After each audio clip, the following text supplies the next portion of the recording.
Assalamualaikum warahmatullahi wabarakatuh. Welcome back my YouTube channel Poppy Amalia. Guys, pembahasan kemarin adalah Amber Heard. Kita bahas sekarang mengenai Johnny Depp ya, tentang masa kecilnya. Ada konektivitas nggak sih? Ada, kan kita kemarin udah bahas ya bagaimana Amber Heard pada saat masa kecil ia melihat, menyaksikan, mendengar setiap saat, setiap waktu bagaimana ayahnya memperlakukan ibunya dengan amat sangat buruk.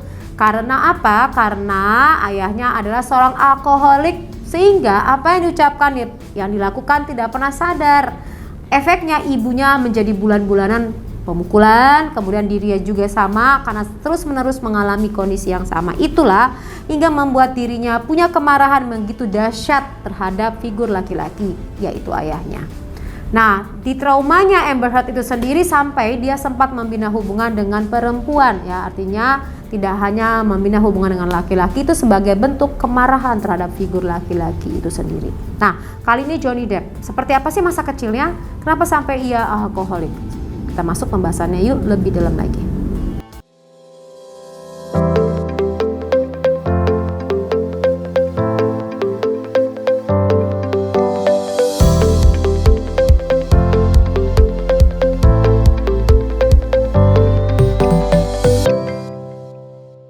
Johnny Depp memberikan kesaksian bahwa ia memiliki trauma masa kecil yang menjadi alasan tetap bertahan meskipun menjadi korban kekerasan Amber Heard. Ia menceritakan tentang mendiang ibunya Betty Sue Palmer yang ia gambarkan sebagai sosok yang kejam dan dingin terhadapnya. Kekerasan fisik pun kerap terjadi di rumah Johnny Depp. Rumahnya tidak pernah tenang dan tentram. Kejadian traumatis yang ia alami ketika kecil oleh ibunya yaitu melalui pelecehan verbal, pelecehan psikologis hampir lebih buruk daripada pemukulan fisik itu sendiri. Depp mengaku penyalahgunaan obat telah ia mulai sejak usia menginjak 11 tahun. Ia meminum pil syaraf ibunya untuk menghindari perasaan buruknya. Dan kebiasaan ini dibawa hingga ia dewasa. Ia masih mengkonsumsi narkotika dan menjadi alkoholik. Antara Amber dan Depp memiliki trauma masa kecil yang masing-masing berujung pada toxic relationship dalam hubungan mereka. Dua orang memiliki trauma masa kecil dan luka masa lalu dan belum sembuh, memang kemungkinan besar akan terjebak dalam sebuah hubungan toksik. Mereka biasanya saling tidak percaya, saling penuh rasa takut yang berujung pada pengekangan dan tidak jarang kekerasan. Orang yang pernah mengalami trauma masa lalu, baik itu berupa kekerasan, bullying, atau ditinggalkan orang yang mereka sayangi, bisa memicu toxic relationship ke depannya. Misalnya dengan tindak kekerasan. Bisa jadi saat kecil orang tersebut hanya tahu bahwa menyelesaikan segala sesuatu adalah dengan memukul, membentak, mendorong, atau menampar. Setelah dewasa, ia akan berpikir dengan cara yang sama terhadap pasangannya. Jadi salah mengartikan kekerasan sebagai bentuk penyampaian rasa sayang, rasa ingin memiliki sepenuhnya. Toxic relationship karena masa lalu ini bisa nggak dihilangkan? Tentu bisa.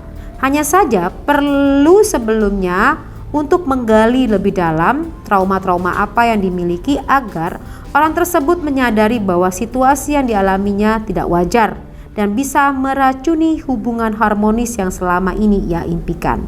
Di sisi lain, jika dalam hubungan tersebut hanya satu pihak yang memiliki trauma, pihak lain harus selalu mendampingi pasangan yang telah berusaha atau dalam proses menghilangkan rasa trauma tersebut.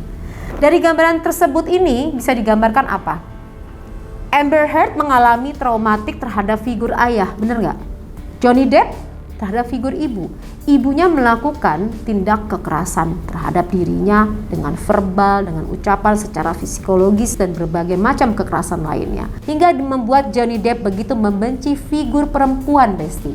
Nah, dari kondisi yang terjadi ini, pada saat mereka bertemu, ia hanya berpikir seperti ini loh treatment perempuan, seperti ini loh Amber, seperti ini loh treatment laki-laki. Nah, mereka bertemu, bisa kamu bayangkan nggak? Hubungan mereka itu begitu toksik karena satu dengan yang lain tidak menyelesaikan akar persoalan di waktu kecil ya. Jadi jangan dikira kamu tidak mau menyelesaikan masa lalu kamu dengan ayah dan ibu kamu itu membuat kamu bebas begitu saja dewasa. Tidak bisa. kamu harus kembali ke masa lalu menyelesaikan trauma-trauma kamu. Kalau tidak, hati-hati, kamu akan membentuk sebuah relationship yang tidak baik, persis seperti yang terjadi oleh orang tuamu. Dan untuk para orang tua, kembali lagi saya ingatkan dan saya sampaikan, pada saat kalian memiliki sebuah hubungan yang tidak sehat, itu akan membawa dampak kepada anak-anak kalian. Oleh sebab itu, solusinya apa? Segeralah bertemu dengan psikolog pernikahan untuk menyelesaikan permasalahan kalian kalau memang kalian masih ingin dipertahankan hubungannya. Nah, kalau untuk kamu yang punya traumatik di waktu kecil, segera mendapatkan pelayanan secara psikologis klinis terutama untuk bisa menyelesaikan trauma-trauma di waktu lalu kamu. Kemana? Langsung aja ke IG-nya Poppy Psikolog. Karena kamu membutuhkan bantuan segera agar kamu bisa membina hubungan yang harmonis. Kalau kamu pertahankan, kamu akan membina sebuah pola yang sama. Segera bertemu ke sana. Oke, saya doakan agar kalian semuanya bisa menyelesaikan persoalan apapun yang terjadi di waktu lalu kamu. Hingga kamu bisa memaafkan luka batin yang kamu rasakan di waktu lalu. Oke, jangan segan-segan untuk bertemu dengan profesionalnya. Sampai bertemu lagi. Wassalamualaikum warahmatullahi wabarakatuh. Bye-bye.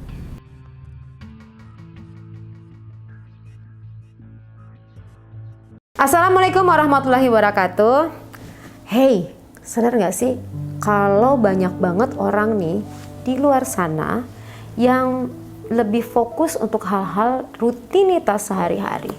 Katakanlah bekerja, katakanlah mengurusi anak, katakanlah mengurusi rumah tangga secara fisik, rutinitas. Namun kerap mengabaikan untuk hal-hal yang berkaitan sama perasaan. Perasaan marah pada saat ada peristiwa yang tidak sesuai dengan harapannya ditahan. Pada saat kesel dengan ucapan seseorang ditahan. Kesel dengan anak ditahan. Kesel dengan suami atas sikap perilakunya ditahan. Kesel dengan tetangga ditahan. Kesel dengan tontonan TV ditahan.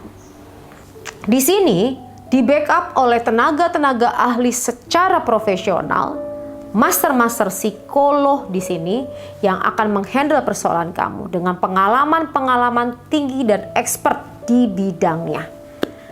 Dan ini bisa dilakukan secara online. Tidak perlu bertatap muka, tapi bisa diselenggarakan secara online. Jadi privacy dan tidak ada satu orang pun yang tahu persoalan kamu.